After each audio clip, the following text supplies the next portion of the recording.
Is Walmart a good addition to our portfolio? We know this stock has just been on an absolutely great uptrend. It's been a compounder over the years.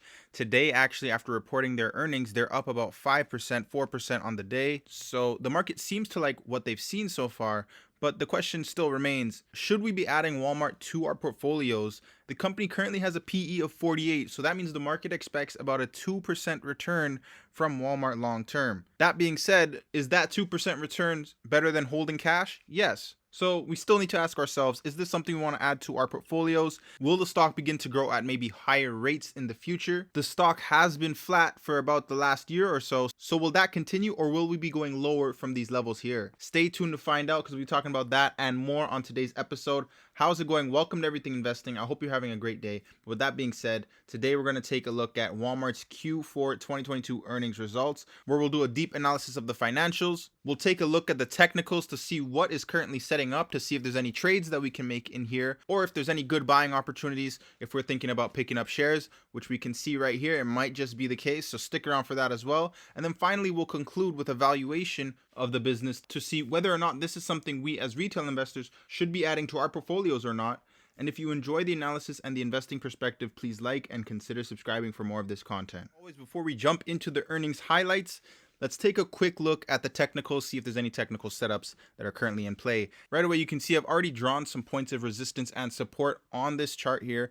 But as you can see, we've just been on an uptrend for the past few years. This is already back into 2018. If we push this back further, I mean, really ever since 2010, Walmart has just been compounding and just growing ever since. So we can expect this long-term trend to continue until the stock eventually rolls over. You know, we get a bad press release, we get some bad earnings, poor guidance, etc. But until then, expect this trend to continue. And if we just zoom in a little bit here, we're going to notice a few things. There's a lot of pent-up demand holding the stock up. And you can see this via these green boxes that I have illustrated on this chart here.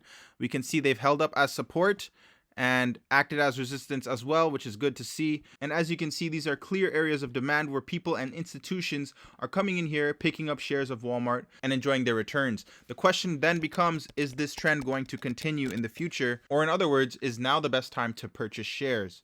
Now that we are back into this green box here, we're in a great buying area. I mean, we know that this stock is recession proof. This is clearly a pandemic proof stock, as you can see from the stock performance over the last few years, as people still need to buy groceries, people still need to go to Walmart to buy their everyday appliances, and there aren't many that can actually compete with Walmart, as they do have great prices as well. Now, I just want to quickly run through the technical setups that I'm seeing right here, is that if we break below this green box here, we can expect to fall down to this 125 area here. We've seen that there has been a little bit of support here before. If not, we'll fall down all the way down to this 120 price range. If we're going higher, expect us to go right back into this 150 range. This has been a key resistance over the past year or so. It's also been the all-time high for the stock. And what typically happens when we have these walls of resistance at the top is we'll see the stock consistently come up into this level, get rejected up into this level until finally it breaks out and we see a new all-time high. So as long as Walmart continues to do their thing, I do expect this to come to fruition. That being said, let's jump into our earnings highlights and find out what the market liked about this earnings release. All right, guys, so let's quickly run through the 2022 earnings highlights. And right away, we see earnings beat by about 2.67 billion. Great beat. That's a check mark. However, year over year, that's really, it's relatively flat. It's very marginal gain, but nevertheless, it is a gain. Walmart is a matured business, so this is what you can expect. Once a business matures, the growth slows, and it just becomes a steady compounder with slower growth. Now, moving on to the earnings per share, again, another marginal beat by 3 cents. It's what analysts expected. As I was just touching on, they're a matured business, and this is what you can expect. That being said, they did have some good growth numbers with their comparative sales. They did have some good membership numbers as well, increasing by about 9%. And they plan a share buyback of at least $10 billion for this next fiscal year. That's huge. Walmart has about $370 billion worth of valuation. That's their market cap. So buying back about $10 billion worth of shares is equivalent to about a 3% share buyback. So they're buying back about 3% of their shares this next year. Great if you're already an investor. And they expect their net sales to increase about that same 3% next year. All right, so let's walk through this statement of income here. And we can see they have revenues for the year of about $567 billion.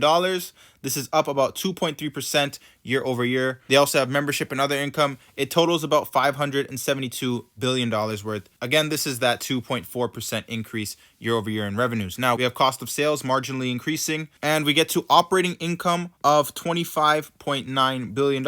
This is up 15%. So this is great year over year growth for a business like Walmart. But let's see what happens when we add in back in some of their interest expenses and whatnot. All right, so they have interest expense on their debt, lease obligations, interest income. Once we add back all these expenses back into the business, our consolidated net income figure here is about 13.9 billion, let's say 14 billion. This is a 1.7% increase year over year. So this isn't a business like Nvidia who has a spectacular growth rate. This is a matured business. So you just really have to see how this fits your portfolio if you're thinking about adding shares, because having cash on the side is really useless. You could invest in a business like Walmart and have at least some form of return on that cash. Now, let's move on to the balance sheet. So we can see here the first thing that's going to stick out here is their inventories. Of course, they need to have store inventories on hand at all times in order to run their business. And that's why that figure is so large compared to the rest. We do have some cash here. So we have $81 billion worth of total current assets. Total assets of $244 billion. Now onto the debt. We have short-term borrowings that are pretty much insignificant. Long-term debt due within 1 year, which is about $2.8 billion. And then let's see their long-term debt figure, which is $35 billion worth. So if we add all the debt up together, let's say they have about $38 billion. Let's round up and say they have about $40 billion in debt. Compare this to their current assets of $81 billion, and we know the debt, once again, is not a problem for them, although most of the current assets are produced from their inventories. So if we only counted the cash and the most liquid assets on their balance sheet, yeah, the debt becomes a little more significant. But when we look at their long-term assets of $244 billion, I mean, yeah, it's not a problem for them. So for the sake of this video, they get a check on their balance sheet. Now, onto the statement of cash flows. We pull down this $14 billion figure in net income. As always, we add back in depreciation, amortization, other non-cash costs, and we get to this $24 billion figure here in terms of their operating cash flows. Pay for some capex, and let's say that they have about $11 billion worth of free cash flow. What do they do with the $11 billion to reward shareholders? They're repurchasing shares, they're paying a dividend, and because that exceeds their 11 billion figure in free cash flows, they're going to take on some more debt, but then also pay down some debt. So overall, their main focus is to reward shareholders via buybacks and then also with the dividend and paying down some debt. Now, let's get into the valuation as to what we believe Walmart is intrinsically valued at to see whether we can pick some shares of Walmart up at a margin of safety. All right, so let's take a look at our calculator here. If we want to put a valuation onto Walmart today, let's take their free cash flow number of about $11 billion. And with a 10% return, they do pay dividends. So we'll add that into the calculation. Let's say for the next 5 years, they can grow at 6%, buying back 3% of their shares, and then also growing at about 3%. And then for the next 5 to 10 years, they grow at about 3% on a, let's say, 15 PE, because they are a matured business. For a 10% return, they should be valued at about $193 billion worth in terms of their market cap. Now, if we want to look at this from a best case scenario, if we add about, let's say, an 8% return and then 5% return for the next 5 years after that on a, let's say, 20 PE, because again, they are that matured business, they should be valued at about $263 billion. Looking at this in the worst case scenario, let's say they don't grow for the next 5 years and they don't grow for the next 5 years after that.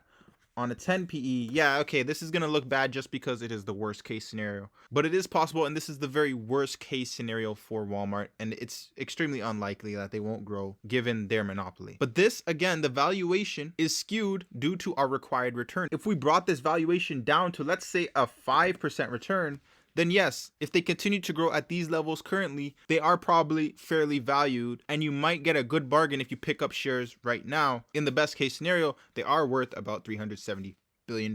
Again, if you want to bring this down even further, if you only expected, let's say, a 3% return, then you can see this stock up to the valuation of about $439 billion. So it really just depends on what you are expecting to return from the stock. And again, if we come over to the stock chart and we look at this from a long-term perspective, this is a compounding business, and we are at a key level of support. So we should see the price appreciate from these levels.